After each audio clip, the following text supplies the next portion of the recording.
What's up, everyone? My name is Gothix, and for today's guest, we have Lily Tang Williams, a Chinese immigrant born and raised during Mao's Cultural Revolution, which she describes as a top-to-bottom orchestrated social justice movement where an estimated 20 million Chinese died due to Mao's toxic ideas and murderous policies. Lily, thank you so much for joining me today. I'm really excited to have this conversation with you. How are you? I'm doing great. Thank you for having me. I'm very excited to be here to and connect with you and viewers. Absolutely. For those that don't know, what's your story? So you said you grew up in communist China. What was that like? I was born in the southwest of China, a province called Sichuan.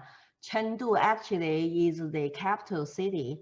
So I was born and grew up there. And 2 years later, the supreme leader Mao Zedong then launched a 10 years cultural revolution.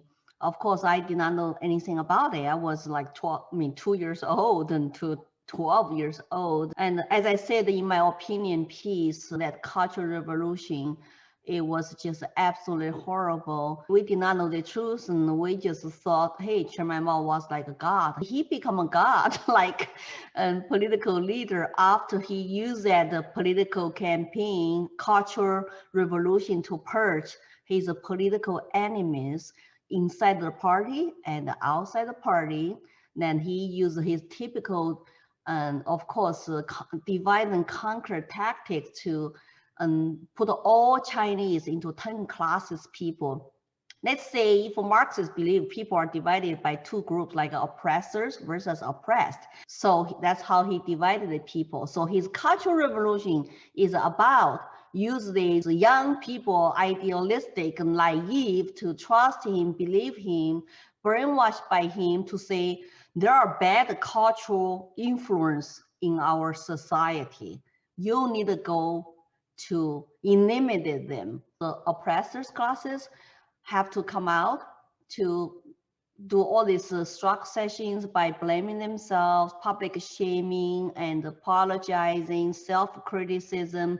The law enforcement broke down. Nobody could protect you. So if you were not going through the struck sessions correctly, according to red guards, rituals, you can get beat up and sent to educational camps. It was a horrible violence and chaotic. Same time, we're starving. We were very poor, living in poverty. People who don't know about the Cultural Revolution should really dig into that to see what happened.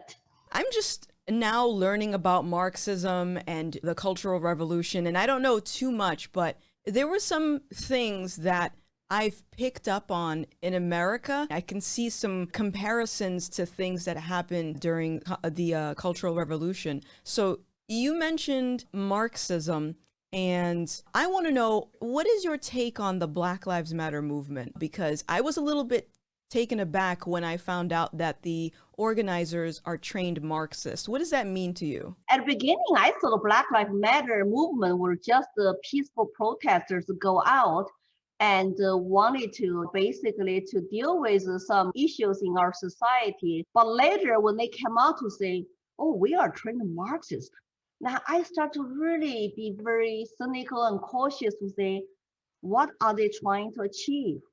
So I start to follow more carefully, and especially after last years, the riots, the looting, and then they top down the statues, they burn down the buildings, and then they wanted to basically also ask for reparations for the past, the history, slavery, and just the ding, ding, ding, ding, ding. I feel like Like red that's like flags? yes, like that's like a cultural revolution because then they start to categorize people too, oppressors versus oppressed. We were encouraged to all become spies for Mao, for the Chinese government. My neighbors say that, my family say that. It really to destroy all fabrics of our age-old civilization, Chinese culture. And they did burn down buildings, top down statues, destroy the cultural relics, burn books. You go to the public struggling sessions to make yourself ashamed and apologize.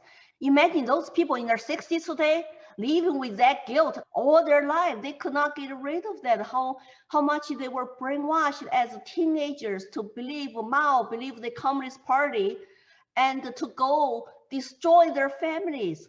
Oh, it's so sad. It's tragic. I would not want to see that happening on our American soil. I'm kind of going back in my memory and thinking of things that I've seen in the past few months. And currently, right now, there's this big narrative that if you are a Republican or specifically someone that voted for Trump, there's a lot of demonizing of that particular group. And I have gotten a lot of emails from people saying that, oh, my wife wants to divorce me. My friends stopped being my friends. And people are pulling back and separating themselves from whoever voted for Trump. And then I also, during the Black Lives Matter, I saw some scenes of people raising their fist in the air and saying, like, put your fist up, support, BLM, and getting in their face. And that's how I found out about the struggle sessions. So that's what we did. Yeah, do this, right? Yeah.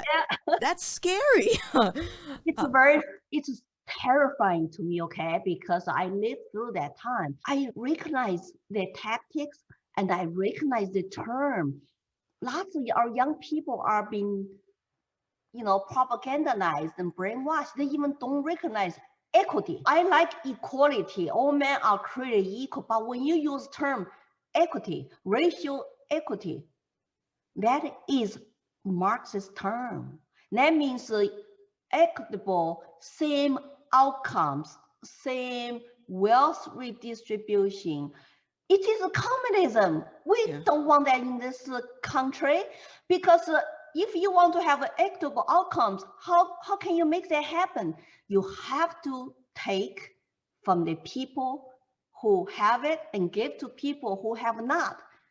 That's exactly Marxist theory. That's why when Black Lives Matter founders say, well, train the Marxists, it really scares me. Really, it's like, what do they want? They want to destroy America, destroy our culture, art. Look at the cancel culture everywhere. Even you're a Democrat, you could be canceled. If you're liberal, you can be canceled. What do they want? What is the agenda? It's to destroy our basic civil, social, legal systems, fabrics of our civil society, to accomplish Marxism, socialism, and communism. But instead, we all were being enslaved. So what you said is correct. The typical tactic of communist Marxists, they want to install hate into your brain. So now, after January 6th, every day you hear about how many people arrested, lose their jobs, even musicians can be canceled, no business for you. And because they want you to see those people as a target of their hatred, even though they're your fellow citizens who just voted for different president. That's okay. We have a constitutional republic. You have a voting rights. Lots of people in other countries never have that voting rights.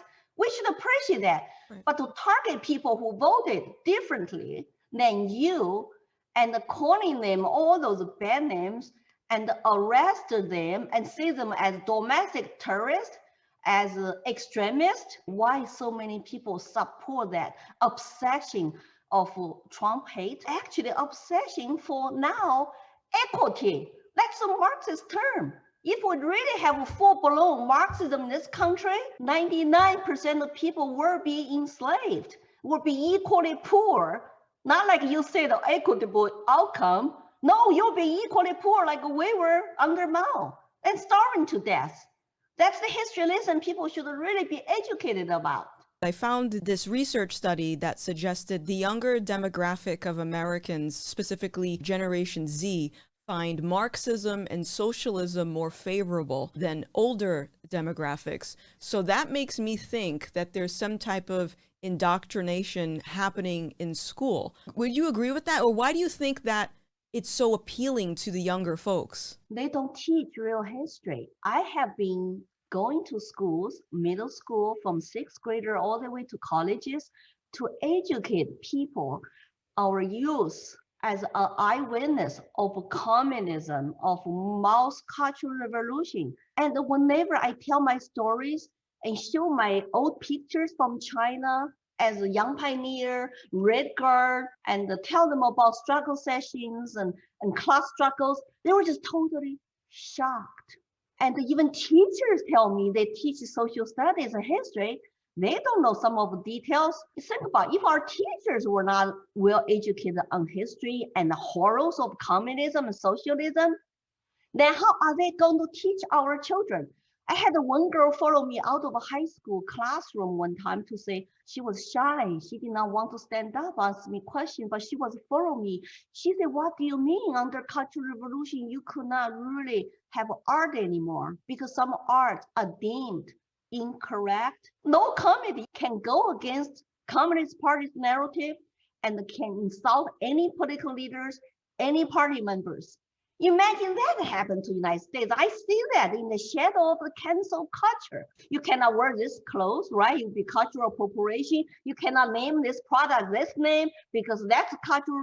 It's like they're trying to cancel you. They're trying to shut down free speech and freedom of mind and thought. See, as human beings, if you're free, you need to have a free thought, thinking for yourself instead of buy into propaganda of the left media, mainstream media, and your politicians. But if you cannot say what you think, what kind of country are we going to live in? The whole point of free speech in Constitution is to protect, to say something people don't like to hear. Not like we agree, that's fine, but it's precisely for people to voice their opinions that are not in your liking. We can exchange ideas, and that's how you come up with smart solutions to solve our society problems. But instead, our kids taught believe in government, believe in media, and silence the dissidents. I'm telling you, Gothix, you're young, but I have seen very similar stuff happen before. That's why I'm very loud to oppose this cancel culture and this critical race theory and the Black Lives Matter founders who are calling themselves Marxist. It's very dangerous. I've had my suspicions about cancel culture and political correctness because when people use those, I find that they're trying to achieve some type of utopia reality where everything is perfect and everything is happy and nice. And what I try to tell my audience is that a utopia will never exist. There will never be a perfect world.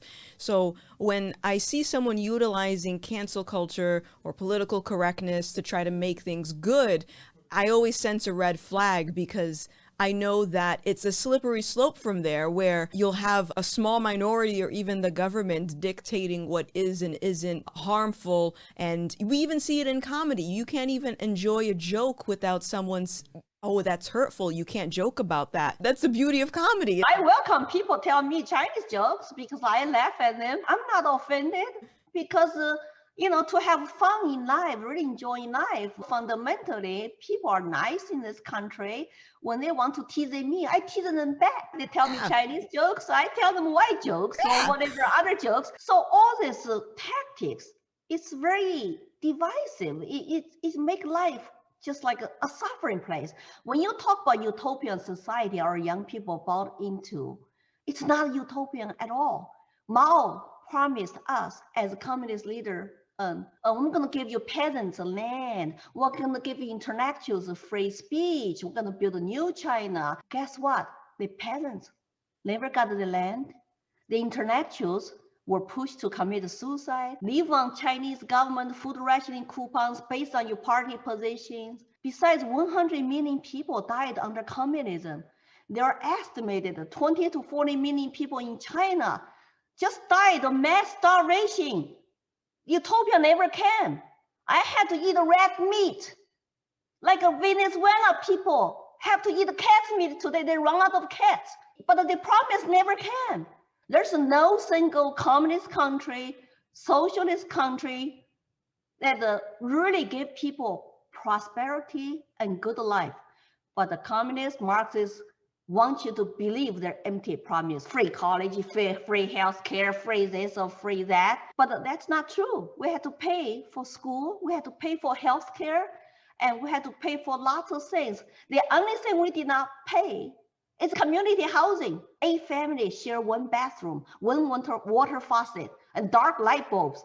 That's community housing you want to live in? You look at Cuba, you look at Venezuela, how quickly lost all their wealth. And they promise never come. I don't want that happen to Americans. When communists took over, they also took over all the press, all the law enforcement, they control military, they control radios and newspapers and schools. So you had no alternative information anymore. Where do you go to get the true information except the old China history? We still had the industry, we had the commerce, but when the communists took over, all land belonged to the state. No more private property because they were bad people. You need to hate them. We're going to take over land from the rich landowner. We're going to distribute to your all peasants. 70% of population that time were peasants in China. So they believed him. It sounds wonderful, right?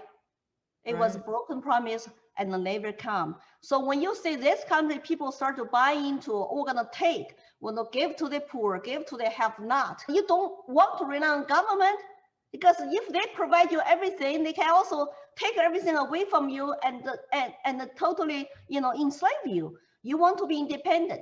You want to work hard on your own merit to achieve those good life.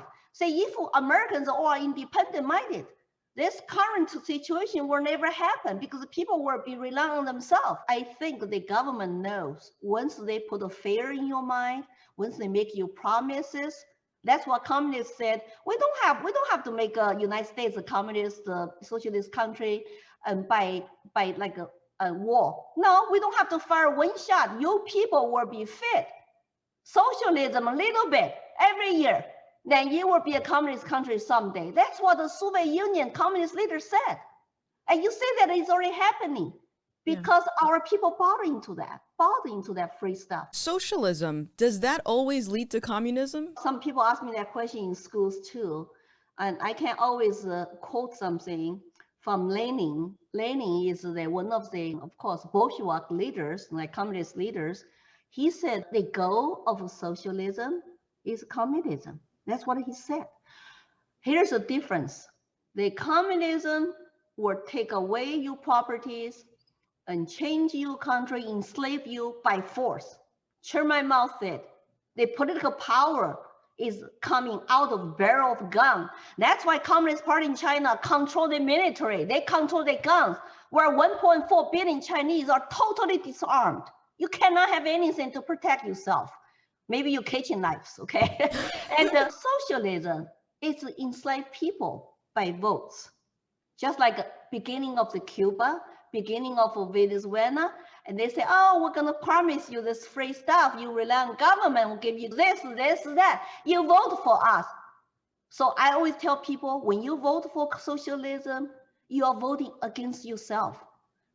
The temporary promise is just temporary. They might never come, or long-term is a total tragic, disastrous outcomes.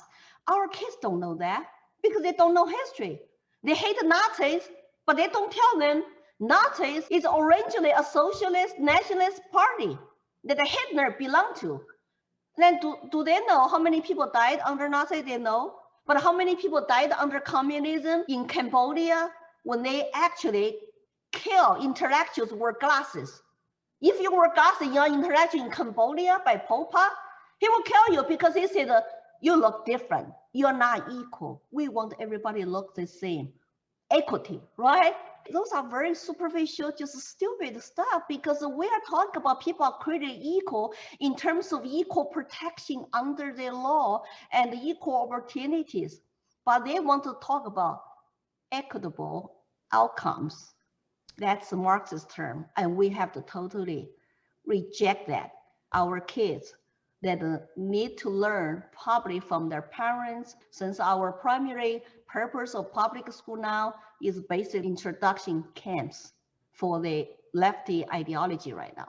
Let's talk about that because you're organizing a protest against critical race theory this weekend. And you mentioned that you're seeing the shadows of indoctrination of communist China in critical race theory. Can you explain that? First of all, I reject the false claim by the critical race theory. It's based on this claim or accusation that America is a systemic racist country. And then all white people are born racist. How could the majority of people be condemned as a racist without individual character? Dr. King said, we judge people not based on their race and skin, but their content of their individual character. So I reject those two claims. Yes, there are individual cases, racism exists, and we need to overcome that by talking to each other, hang out with each other, respect each other, have conversations. The United States have achieved a lot.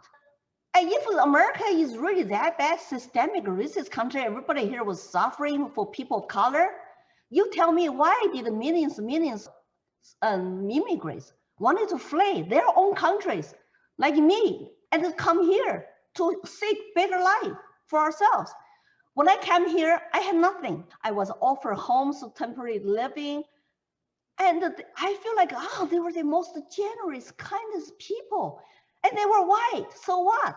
So how could you condemn people? So I want to organize this rally to stop the critical race theory indoctrination in our schools, because I don't want what happened to me happen to our kids in schools where they were told, you were born white, you were born racist, your parents were born racist, you need to take this homework to home, ask your parents to condemn themselves. My husband's white. I can tell my kids, your dad is racist because he's white. I'm not because I'm Asian. It's like pretend to be facts and data supported by history, but it's not. So I hope people come to our rally 1 o'clock to 2 p.m. at the state capitol in Concord State House, because Biden already talking about offering $1 billion to Department of Education. But you got to teach critical race theory in your schools. We need to stop this. We are trying to pass a budget in New Hampshire right now, and we'll have some language into that budget to say, we don't want our public institutions to use taxpayers' money to train people in our government to be anti-racist. Like Dr. Kendi, read his book, How to be Anti-Racist. Military, read his book, How to be Anti-Racist. I did spend time to watch his YouTube videos, to listen to him. But there's no facts data back to his claim. It's all opinion. And it's a Marxist opinion. Same thing with Robin DiAngelo. Look at what she said. No facts, no data. If you look at, for example, even the police killing Black people, right? I'm sure you're aware of that. No data backed it up. White policemen will just go out, like randomly target people if you're Black. There's no data back that. But the real conversation, Gothix, should be why Black people commit a higher proportional percentage of crimes compared with their population percentage. Do they have good families? Do they live in poverty? Do they have good schools? Do they have a school choice in the big blue states, big blue cities? That's number one. The Democrats use Black people to achieve their agenda, but they against school choice. How do our Black brothers and sisters get good education, to actually have skills to advance themselves instead of just blame on the society, blame and on the white, and ask government, give me some money? The real conversation should be, how do we lift them up? By having better education, by teaching them how to run business, by reducing government regulation. So you mentioned something just then where you were talking about how they were saying, Black people are being targeted in the streets by police officers and they're not providing enough data to support that. It's a little bit frustrating because it makes it seem like facts don't matter. And you mentioned before that when you were growing up in the Cultural Revolution, they didn't want you to think independently. And I've also noticed something with the Stop Asian Hate. I don't know if you've been following that. Yes. And I noticed a similar pattern where they were claiming that there's a lot of white supremacists that are attacking Asians. But then again, I look at the data and I'm seeing that Black people are the most violent offenders. Have you noticed that too with the Stop Asian Hate as well? Yes, if you look at the 2018 Department of Justice data, the crime data talk about the different groups committed crimes on different groups. You are absolutely correct. The number one group to commit violent crimes against Asians are the people of color, especially Blacks. Whenever there's a white guy shooting and the criminal is white, Now everybody is outraged, especially on media. But then when the criminals are people of color, and then there's no outrage, there's no protest. So they also use COVID to use that against Trump, to say Trump said the Chinese virus. Why did you say that? The crime is going up. This or that, blame on him. The thing is, the crimes against Asians have been going on for many years. And as a Chinese immigrant, I was not offended by Wuhan virus, Chinese virus, because that's origin. And I don't know why media always want to speak for us, think we're offended. And the thing, so now we're talking about South Africa variant, UK variant. It means like we are using names, right? And how come there's no media pushback? Right. So media right now, I think they are just propaganda machines for the left. And lots of journalists who have some conscience, I always encourage them, you got to speak up, because in China, the journalists have no press freedom. You got to be politically correct. You got to get a government license to be journalists. They will come after you too if you slightly differentiate from their talking points. It's already happened to some people in the journalism field. They have to leave. The huge propaganda machine by Chinese Communist Party, they have their propagandas and trolls and infiltrated into Western world very badly in the past decade. Have you heard about Confucius Institute? Yes, I have. They were in our schools and colleges to teach how wonderful Chinese culture is. Do they think only teach Chinese culture and language, they make a Communist Party look good? And actually, they were funded by Chinese government. And Trump is the one to say, you got to get rid of that. Senator Rubio had a bill to say, if you take a Chinese government money, you cannot take the US government grant. So that kind of shut down now. But still, they are everywhere in this country, in Australia, in EU, and there are 20 million internet influencers in social media to speak for them, to promote their image in the world. I cannot even go home now because they call me, I'm wanted criminals in China because I'm speaking up against the communism, against the Communist Party dictatorship. I found an older tweet of yours where you compared this young girl from TikTok. I don't know if you remember it. She said in the video, I'm going to stab you while you're struggling and bleeding out, and I'm going to show you my paper cut and say my cut matters too. And the caption you said was that this girl reminds you of the Red Guards during China's Cultural Revolution. Help me understand, what similarities are you seeing? See, Red Guards are basically urban youth were used by Mao to achieve his agenda, to do his 10 years Cultural Revolution. I was one of them, but I never did those violent stuff because I was too young. But we were indoctrinated anyway. And they want you to hate, they want you to be violent, and they want you to totally loyal to your government, to him, not to your families, and not to your communities, and not to each other. I want to tell people, I don't want to be enslaved ever again.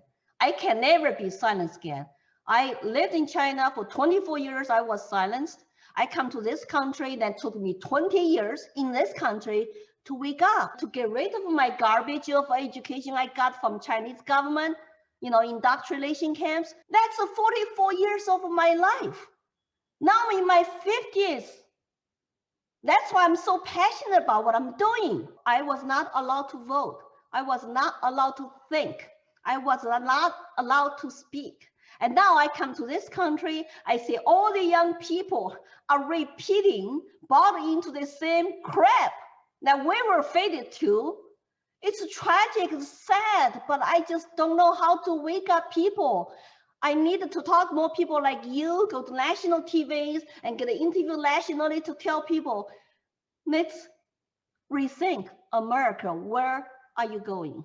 I understand when something tragic happened to the community, to your family member, your emotion run high, people can get angry. But fundamentally, to have productive solutions and conversations, we need to come down and look at facts and data. Otherwise, it will be just manipulated by the people who truly wanted to enslave all of us, like communist Marxists. So I hope people will wake up. And some teachers are afraid to lose their jobs, so they have to teach what they're told to teach. So as parents, we need to push back to say, hey, superintendent, hey, school board members, what are you teaching my kids? I'm pulling them out. I'm putting my money out of private colleges or public universities. I'm putting my money out to homeschool my kids. I demand school choice because you are teaching them garbage. Back to the people of color. If you are trapped in inner city, poor performing schools, you have no school choice. What do? You have lots of time in your hands and you live on welfare. You have no father figure and no role models. What do you do with your time? Other people can feel that crap and to influence you, to get you to go out, to become stray gangs, to go riots, go looting. There's no moral left anymore. Looting is justified. That's what the Marxists tell you. Maybe later will be killing people is justified. How dangerous is that? Yeah. So I think you and I, because you are very articulate, very persuasive, I also want to tell people, even on this conservative side, we should not demonize anybody. We don't demonize Democrats, and we don't want Democrats demonize Republicans.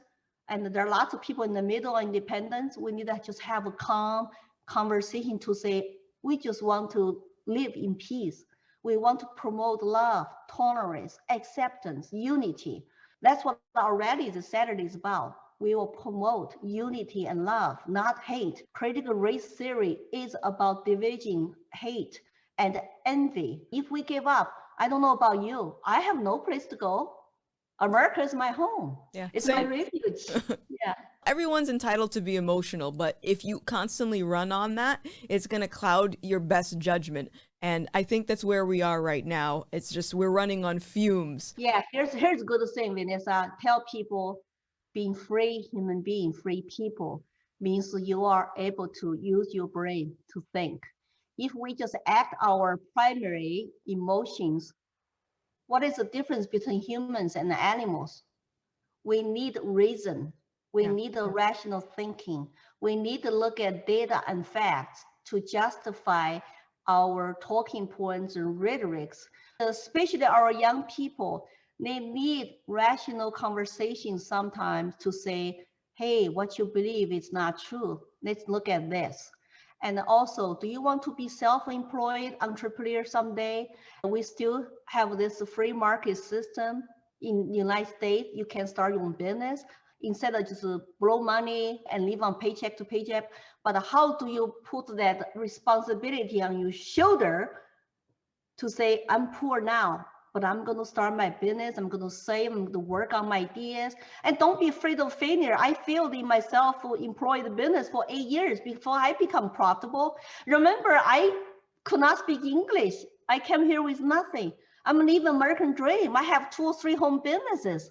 What stopped you who were born in this country, who did not have even accent to speak your English, to achieve your dream? So we need to have those conversations. We need to help each other out, and demonize one group to another is just the identity politics that Marxists love for you to have. We don't want to fall into trap of identity politics. We need to be compassionate and inclusive for, all Americans. Doesn't matter what color skin you have, what race, where you come from. Here is our home. That's our biggest common ground. This is our country. This is our home. You want your children to have a good future. You want you to have a good future. So keep doing what you're doing. I saw some of your video. I'm just really impressed with how you actually trying to communicate and with your readers, and especially we need the minority groups to wake up. We don't want them to be used as lefty radical left to achieve their Marxist agenda, because that agenda is not good for anybody except maybe top 1% of the ruling class. I'm really trying my best to get my messages out. So if you have a radio host in your state, introduce me to them. More YouTubers like you, different groups. And I also want to speak to students, either online or in person, go to school classroom to show my pictures from Mouse Culture Revolution. So I'm trying to do my best for my new beloved country, because as I said, America is home and there's no place to go after America. Lily, thank you so much for having a conversation with me. This has been really insightful. Everyone else, thank you so much for watching. If you enjoyed this, give it a like, give it a thumbs up. Wait, that's the same thing. Give it a like and hit subscribe, and click on the links in the description to go check out Lily Tang Williams' Facebook and all the socials and whatnot. And please let me know if you have any other rallies that you're doing, because I would love to be a part of them. I'd love to meet you someday, and you can come here interview me in person. I will take you to this Chinese restaurant in Chinatown in Boston. Ooh. And I saw people driving up from Rhode Island. This is only 1 hour away to eat here. I thought, oh, that's cool. I didn't know Rhode Island so close. Okay. So we could meet there to have some good Chinese food, you know? That sounds good. Sounds like a Yeah, plan. all right. Thank you so much for having me. All right. Thank you so much. Bye. Bye.